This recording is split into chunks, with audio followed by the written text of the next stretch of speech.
welcome to part 2 of the spaghetti western Iceberg. If you want more context on what's going on, I recommend watching the first part, but I'm not going to waste any time, let's get straight into tier 4.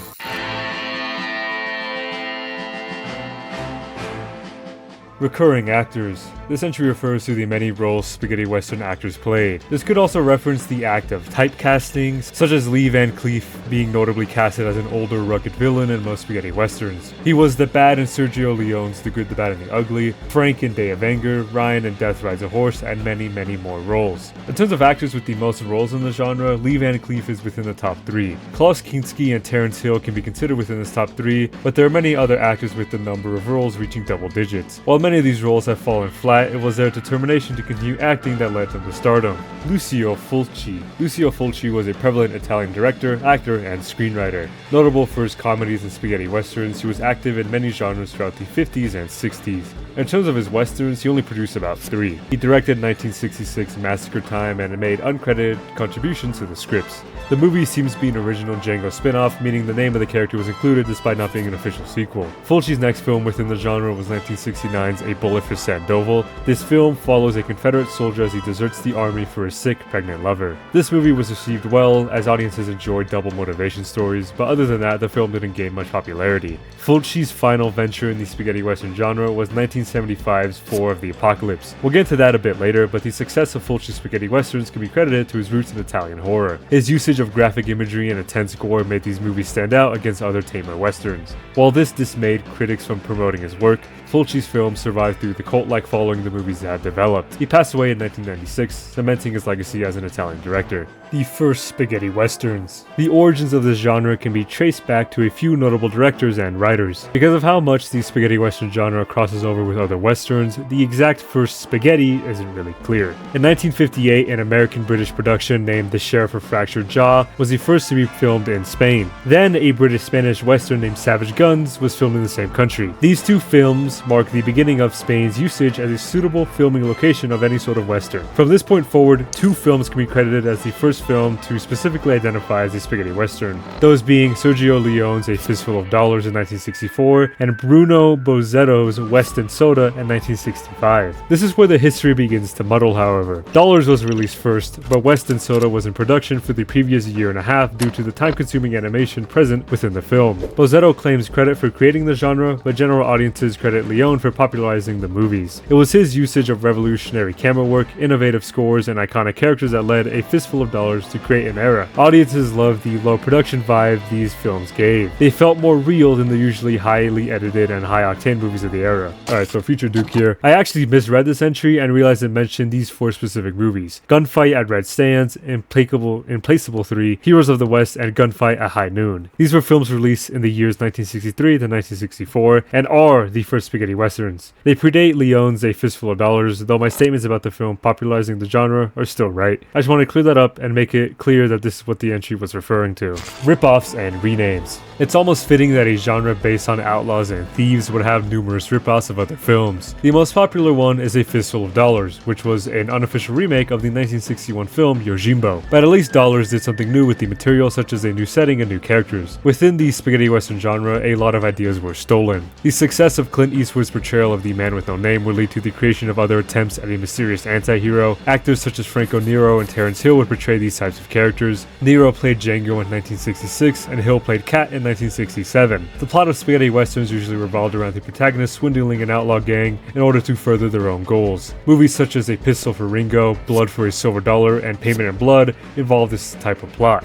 But the copying went further than just taking inspiration from A Fistful of Dollars. Django alone spawned over 30 unofficial sequels, which included nothing about the original character except for his name. Sometimes the name wasn't even mentioned within the film, only in the title. So in terms of integrity within the spaghetti western genre, it was non-existent. Django Prepare a Coffin. Speaking of unofficial sequels, Django Prepare a Coffin was a 1968 production directed by Ferdinando Baldi. The film stars Terence Hill as the titular Django. This was his second role within the spaghetti western genre, following the 1967 release God Forgives, I Don't. Initially, Nero was meant to play Django, as he did in 1966, however the role went to Hill instead. This movie was even produced by Mano Bellagini, who was a producer for the 1966 classic. The plot of the film is a usual revenge story with Django's wife dying in her betrayal by his partners. He fakes his death and works as a hangman, saving certain criminals from death in order to form a gang. He then uses this gang to enact revenge on his betrayer and take back the stolen gold. The film was received well, as audiences loved the revenge story and the gringo bandit duo present in many Zapata westerns. This would lead to the film's restoration and Blu-ray release in 2013. So out of the other unofficial Django sequels, this one earned more love. Red Sun. Released during the twilight period of spaghetti westerns, specifically 1971, Red Sun was directed by Terrence Young and stars Charles Bronson, Toshiro Mifune, Alain Delon, Ursula Andress, and Capucine in the lead roles. The plot is about a group of bandits who rob a Japanese delegate and escape with a ceremonial sword. When one of the bandits named Link is betrayed by Gotch, another outlaw, Link must team up with Kuroda Jubi to take the sword back. Kuroda Jubi was the Japanese official's guard and has to retrieve the ceremonial weapon in a week before he must commit suicide. In the end, Kuroda is killed by Gotch and Link decides that honor is more important than money. He returns the sword and honors Kuroda's dying wish. Despite the release in the early 1970s, the film still saw success in Japan due to Charles Bronson's popularity in Japanese cinema. Despite this, the film received no extra recognition worldwide and simply sits as a unique piece of media released during an era's end. Django Strikes Again. The only official sequel to 1966's Django, this film was directed by Nello Rossetti and stars Franco Nero in his original role. Released in 1987, the plot revolves around Django retiring from violence and becoming a monk named Brother Ignatius. Upon learning he has a daughter in danger by the ruthless warlord known as El Diablo, or Orlowski, Django takes up arms again and sets off to strike Orlowski down, ensuring the safety of his daughter and her fellow children. The film was produced alongside Duccio Tessari's Tex in The Lord of the Deep in an attempt to revive the spaghetti western genre. Sergio Corbucci was supposed to help direct Django Strikes Again in order to ensure this revival. However, Tex was a commercial flop and failed to really reignite anything. This led to Corbucci pulling out of Django's production. Later in 2012, Nero stated that this film fell a bit flat and he was not happy with the film. This didn't stop directors and screenwriters from attempting to create another sequel, Django Lives. Following 1987's Django Strikes Again, this threequel was a proposed 2016 project that would feature Franco Nero as Django once again. This adventure in the West was to be named Django Lives, set 50 years after the original. The project was meant to be directed by John Sayles, so it seemed to be in good hands. However, it's been 8 years since this announcement and it's been total radio silence. It's safe to assume the sequel won't be releasing anytime soon. Gnarls Barkley sampled music from Django Prepare a Coffin for Crazy. Pretty much what this entry refers to is a piece of Django Prepare a Coffin's music being sampled for the song Crazy. The song was released in 2006 by the soul duo Gnarls Barkley. The piece of music sampled comes from the Last Man Standing track from the film's score. I'd play a clip of the music, but I don't want to get this video flagged for copyright. Simply searching up the song Crazy should show you a comparison video. Navajo Joe. Released in 1966 and directed by Sergio Corbucci, Navajo Joe follows the titular Navajo Native American as he fights against the outlaw gang that took out his tribe. The film stars Burt Reynolds as Navajo Joe, though he claimed it wasn't his favorite role. According to him, his only expressions in the film were mad and madder. Producer Danadino Laurentiis approached Corbucci with a script for a film named A Dollar a Head, and promised the director Marlon Brando as the lead role. Laurentiis ended up casting Reynolds due to his resemblance to Brando, but nevertheless Reynolds heard great things about a director named Sergio from his good friend Clint Eastwood. Eastwood was the one that introduced Reynolds to Corbucci, and thus Reynolds earned the role of Navajo Joe. However, production was confusing for the actor. Reynolds claimed that the Italian crew did not know what real Indians looked and acted like. He claimed that the wig they had made him look like Natalie Wood. He continued by saying that they had him act very stereotypical, with the monotone voice and stoic attitude.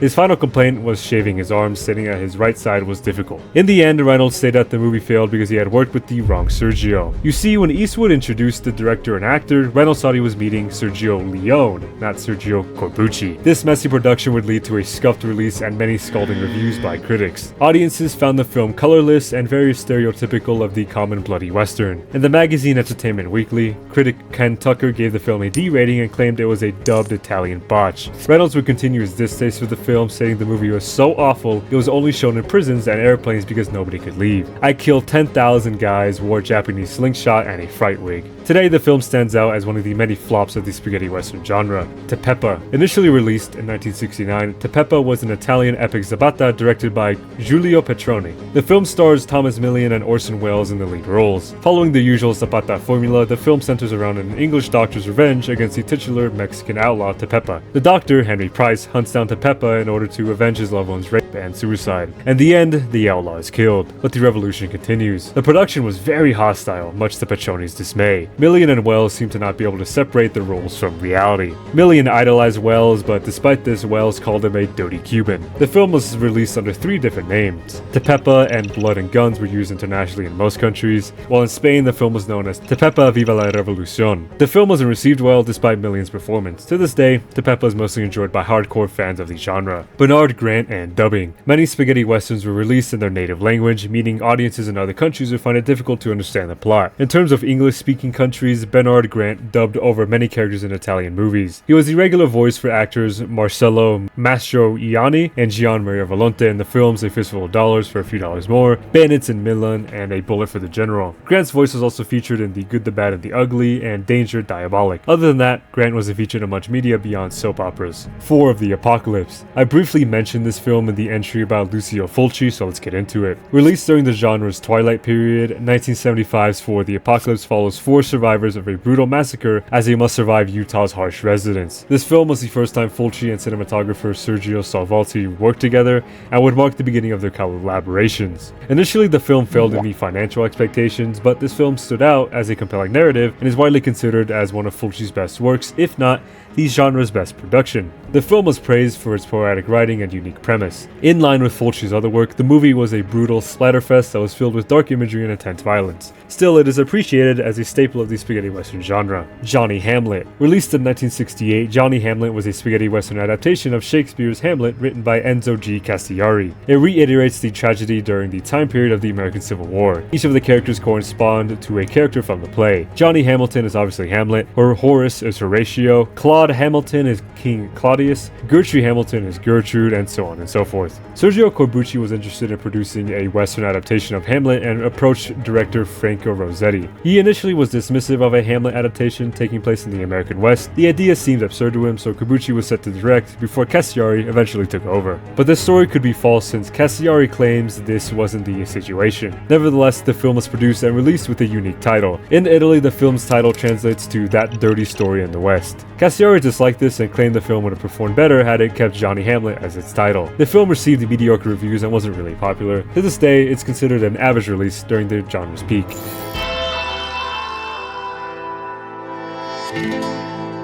Recurring actresses. Similar to the entry about recurring actors, this one focuses on the female side of that spectrum. There were many female characters within the spaghetti western genre that solidified their legacy in film. Erica Blanc, Ida Galli, Mariana Koch, Diana Loris, and Claudia Cardinale are just a few of the famous actresses of the genre. Cardinale was the first actress to play a character that was central to the plot instead of a side character. Her role as Jill in Sergio Leone's Once Upon a Time in the West was what inspired many other directors to implement strong women characters in their films. In terms of recurring, it seems that Erica Blanc had the most lead roles, acting in Blood at Sundown, Shoot Gringo Shoot, and Sartano's Here, Trade Your Pistol for a Coffin. While most of these actresses had their minor and lead roles, Blanc holds the title for the most recurring roles. Garter Colt. Released in 1968 and directed by Gian Andrea Rocco, Garter Colt stood out as a unique release. It was one of the very few spaghetti westerns to have a woman actress as the lead role, instead of having her act in a support or a minor role. Nicoletta Machiavelli plays a young woman named Lulu, a proficient gunfighter and poker player. After defending herself from the bandit Red, she falls in love with a Frenchman and settles down with him. However, Red returns and kidnaps the Frenchman. She arms herself once more and embarks on a quest for revenge. Now, for my research, I really can't find whether or not this film was very popular, but judging from the lack of any sequels or any information about the production crew, we can assume that this film was not successful enough for them to continue this series.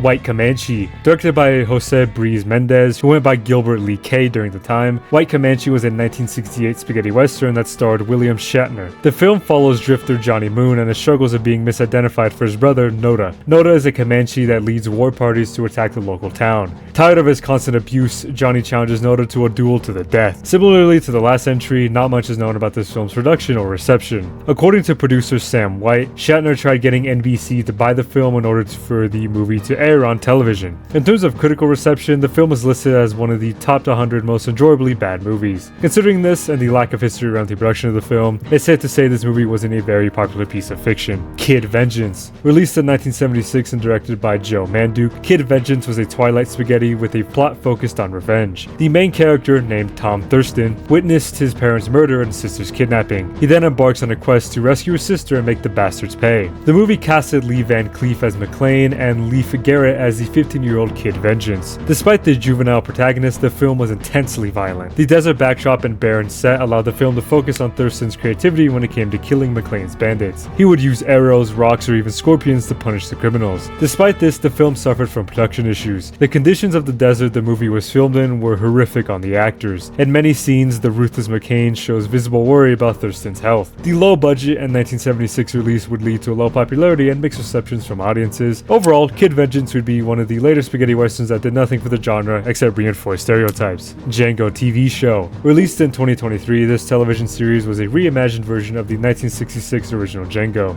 Directed by Francesca Comenisi, the TV show ran for 10 episodes and premiered on Canal Plus. Taking place between the 1860s and 70s, it follows Django as he drifts into a new town. 8 years prior, his family was murdered, yet Django believes his daughter Sarah survived the encounter, and his suspicions are proven right. Not wanting to abandon his daughter and wanting a real connection, he stays in the town despite the apparent danger following him. Despite the stacked cast of Matthias Schoenaerts, Nicholas Pinnock, Lisa Vicari, and Noomi Rapace, the show received mediocre reviews. Audiences found it pretentious and a little too dependent on silent pauses and flashbacks. A major complaint was the jarring differences in accents between actors. Viewers found it distracting. Currently, the show sits at a 4.7 out of 10 rating on IMDb. Considering it ended about a year and a half ago, these reviews probably won't change. Giancarlo Santi. Giancarlo Santi was a prevalent second unit director during the 1960s and helped Sergio Leone with many of his productions. Notably, Santi helped Leone with The Good, the Bad, and the Ugly and Once Upon a Time in the West. Leone even chose Santi to direct Duck, You Sucker after its original director was fired.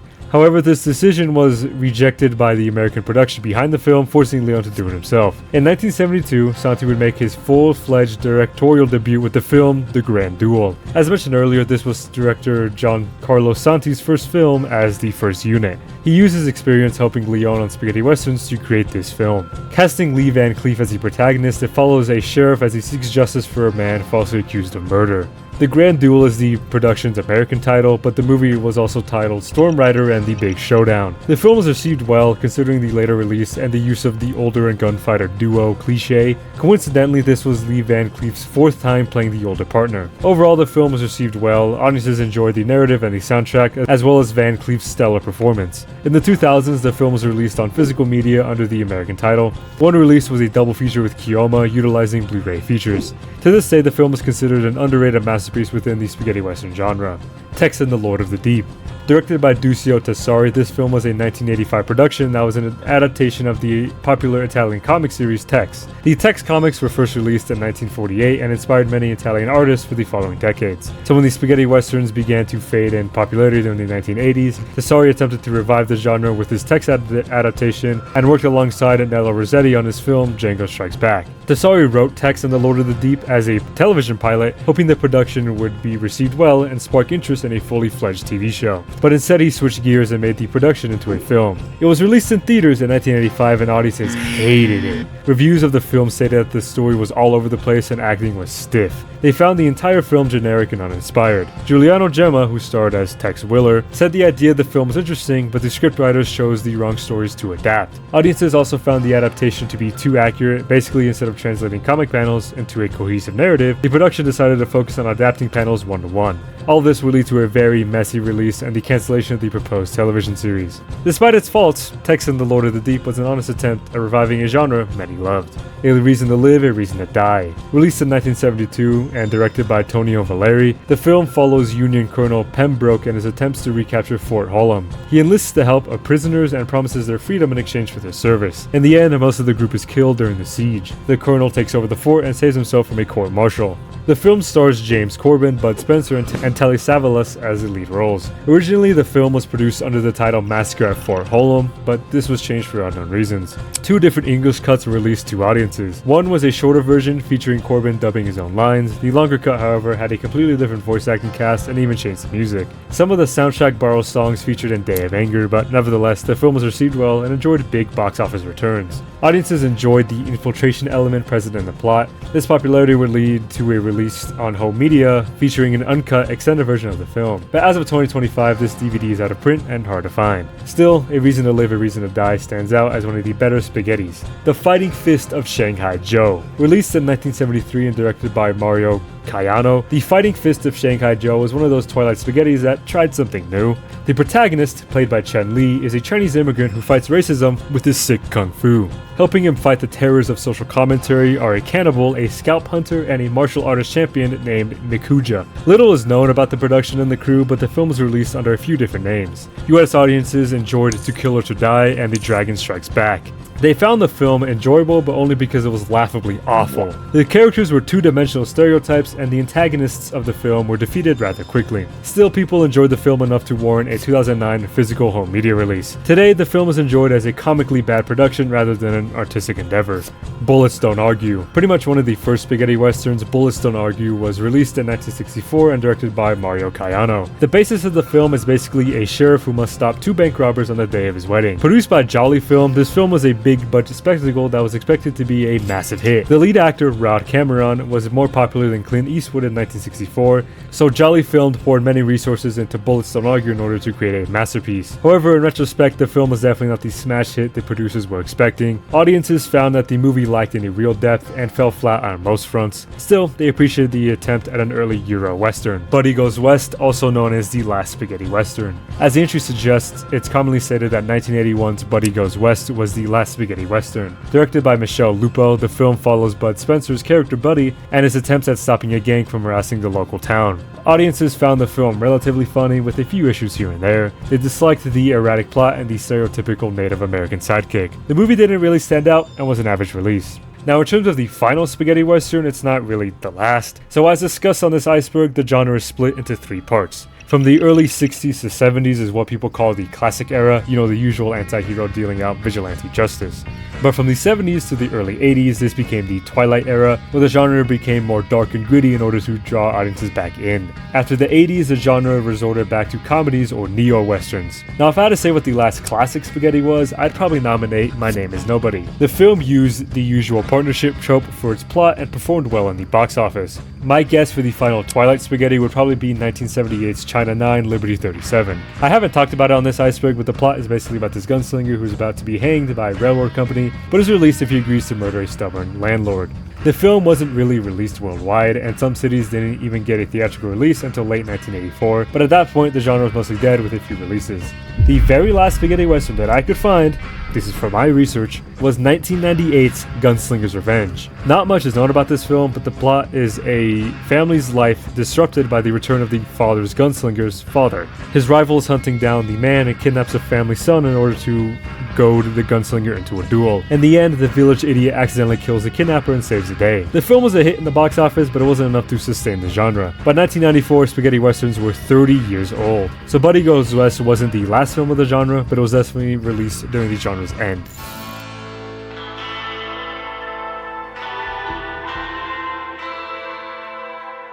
Sean Flynn. Sean Flynn was a prevalent actor and eventual photojournalist. In terms of acting, he only starred in two spaghetti westerns. Those roles were Timothy Hollister in 1966's Seven Guns for Timothy and Jimmy/Ringo in Sharpshooting Twin Sisters, released in the same year. These films performed relatively well, but Flynn would grow bored of acting. Wanting more out of life, he would begin to travel the world and become a photojournalist. His career would last throughout the 60s and into the early 70s. However, this new turn in life would be cut short. On April 6, 1970, Flynn and a few other photographers were in a press conference in Saigon, Vietnam. Having heard reports of a makeshift military checkpoint on a local highway manned by the Viet Cong, the group would move out to capture the event. Upon arriving, Flynn and another photojournalist named Dana Stone would attempt to approach the Viet Cong for an interview. Instead, the soldiers seized them and marched the two into the far tree line. Both of these men were never seen again. For the next few months, many other photojournalists were kidnapped by the Viet Cong. In June 1970, there were reports that 25 photographers were missing. According to these reports, 3 were killed and many were left missing, with only a few being returned to their families. In terms of Stone and Flynn's fate, it's not really known. According to a few reports and rumors,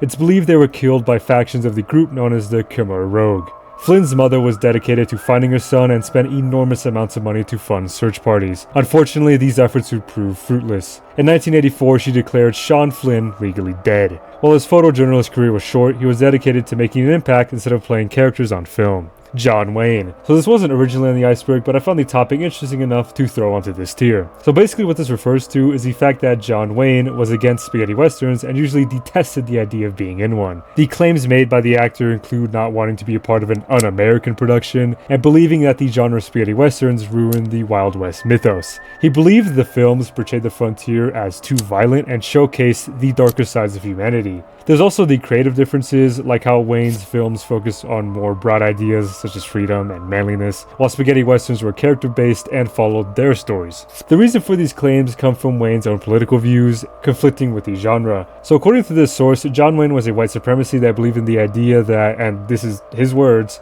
the blacks should be educated to the point of responsibility. The final aspect attributed to Wayne's distaste of the genre seems to boil down to envy. It seems Wayne was jealous of the success the Italian-based spaghetti westerns had compared to the much more traditional American westerns. So yeah, John Wayne was pretty much a prideful racist that hated spaghetti westerns for what they were. Acid spaghettis. This is another addition to the Iceberg because I learned about it while writing the script and I just found it the most interesting thing I've ever read. It's a good rabbit hole, I will say that. I've already touched on this in tier 3 when I was talking about Django Kill If You Live Shoot, but basically an acid western is identified as an intensely graphic film that combines metamorphical themes with hallucinogenic drugs such as LSD. Reality was often skewed in these films and presented something hallucinogenic. They also included artistic and political commentary derived from 1960s counterculture. This subgenre was active during the 60s and 70s, with some films utilizing it in the 80s. What could be the first acid western was 1966's The Shooting, directed by Monty Hellman. The nature of the film didn't allow for a theatrical release, meaning very few actually saw this movie. Still, the clash between existentialism and upbeat themes were praised for being revolutionary. However, it didn't lead to any real change in the genre. Due to the extreme nature of the genre, it went mostly unnoticed during the peak of spaghetti westerns. Still, many films would be released in the 60s and 70s that embody this strange artistic style. Karen Schubert, a prominent actress that played many roles, she started her career acting in spaghetti westerns. Her most notable role was 1970's Compañeros as Zara Harris, but she was featured in Italian political thrillers and comedic productions. However, in the 1980s, her roles began to diminish. She also began to experience hardships, her marriage started to crumble, and her son became addicted to drugs. In order to pay for his treatment, she began to pose for pornographic magazines. These still didn't pay well, so at the ripe age of 40, she had to begin starring in hardcore pornographic films. Having been in 25 of these movies as of 1994, she retired and attempted suicide twice. Her first attempt involved her taking barbiturates mixed with vodka. She was saved by her neighbors, but 2 years later they rescued her again. They found Schubert unconscious in her car, attempting to suffocate herself via carbon monoxide poisoning. While the spaghetti western genre has given fame and fortune to many, it also led others down a dark rabbit hole. There haven't been any updates on her health recently, so hopefully she is doing much better now. Al Murdoch's suicide. Al Murdoch was an actor featured in Sergio Leone's The Good, the Bad, and the Ugly, and Once Upon a Time in the West. During the production of Once Upon a Time in the West, specifically May 1968, Murdoch would leap from his hotel's balcony. He was still dressed in his costume for the film and plummeted to the ground. According to some, he passed the window of screenwriter Mickey Knox and production manager Claudio Mancini. Murdoch miraculously survived the fall, but suffered from a broken rib piercing his lung. He would then pass away soon after. Interestingly, it was reported that Sergio Leone shouted, "Get the costume, we need the costume," before Murdoch could be taken by the ambulance. In terms of why Murdoch would take his life, that is unknown. All we can do is pray he rests peacefully. Claudio Camaso. Claudio Camaso, also known as Claudio Volonte, was an actor that was active in the 60s and 70s. He was a younger brother of Gian Maria Volonte and first started acting because he wanted to follow his older brother's footsteps. Camaso would notably star in 1978's Vengeance, directed by Antonio Margheriti. Afterwards, he would take roles as supporting characters in westerns. Tommaso had a controversial past. In his younger years, he was part of many neo-fascist movements. He would commit many acts in the name of loyalty to the party, such as planting bombs and establishing militias. Even in his adulthood, he would be targeted by authorities for suspected acts of terrorism. While performing in 1965's The Deputy, he would be arrested by the police for supposedly planting a bomb in the side entrance to the Vatican City. He was acquitted due to the lack of evidence, but in August of 1977, Tommaso would be arrested for stabbing a man to death while under the influence of alcohol. This event was witnessed by his ex-wife and daughter. On September 16th of 1977, Tommaso would hang himself in his cell. Certainly a troubled man, his legacy would forever be tainted due to his political beliefs and final acts in life.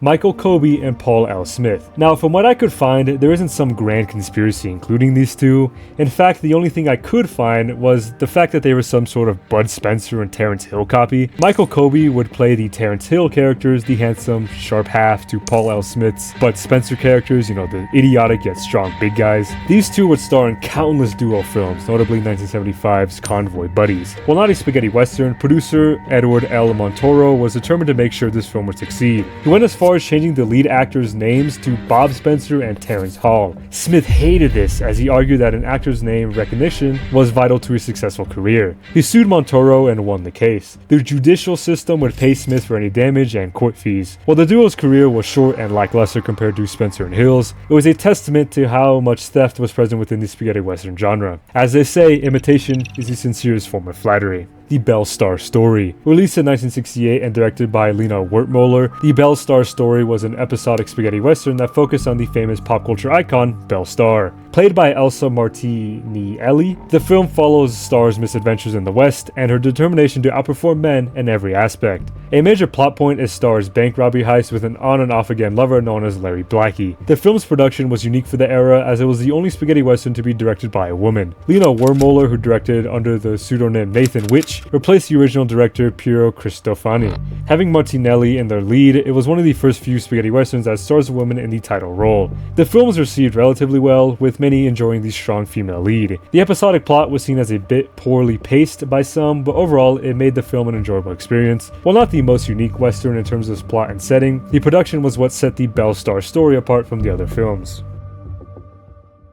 With that, we have completed the spaghetti western Iceberg. If you made it this far, pat yourself on the back. Big shout out to I Made It Up for allowing me to cover this massive iceberg. Please go subscribe to their channel. They deserve all the praise for putting this beast together and covering each entry in much more detail. This was my first video focusing on the genre of westerns as a whole, so do let me know your thoughts down below and feel free to comment any criticism or corrections. But for now, stay safe, subscribe, and peace out.